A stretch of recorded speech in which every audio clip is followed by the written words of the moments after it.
Alright, let's talk about the artist that I should love, but I don't.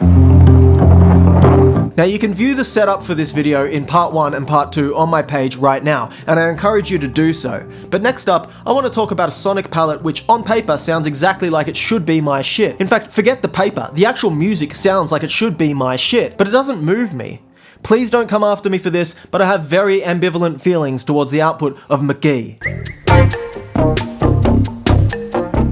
Mk.gee is the American baritone-tuned jag-playing, finger-picking Porter Studio preamp-using, alternative contemporary indie pop musician whose signature sonic palette and inventive approach to songwriting exploded him into the mainstream in early 2024, with the release of his debut album, 2-Star and the Dream Police. Now personally, I've been struggling with this weird sort of faux disappointment in Mk.gee's work since the release of this album. Mk.gee's sonic palette ticks so many boxes for me: unconventional guitar tones, So when you shake it up, baby, give me crunchy digital clipping, 80s slapback delay, candy is all in my business. And it's oversaturated drum machines, it's a bad thing, just sing more. DX7 electric piano, 80s power pop progressions finger-picked in the style of somewhere between Mark Knopfler and Andy Summers. You're the best thing I know. Now don't get me wrong, I like Mk.gee fine, but every time I listen to him I become distracted by my own ambivalence towards his work. I should be exactly the type of guy who fucking loves this, but I don't. I just think it's pretty cool.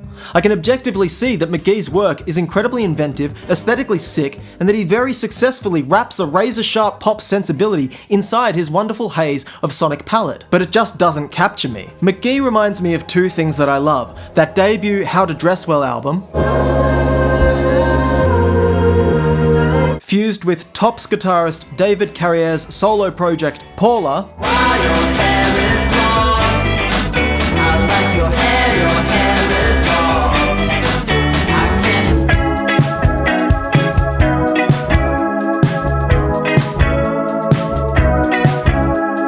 and The Police. Walking in your footsteps. Which makes me even more confused as to why I'm so disinterested by the whole Mk.gee thing. So back to the best album of this decade. To get at that, I want to explain that part of the narrative that I've constructed around this stunning and arresting album is in direct conversation with Mk.gee's 2-Star and the Dream Police, which is not only a dumb sentence that I considered deleting immediately after I wrote it, but it's also true, and I'm going to expand on that in part 4.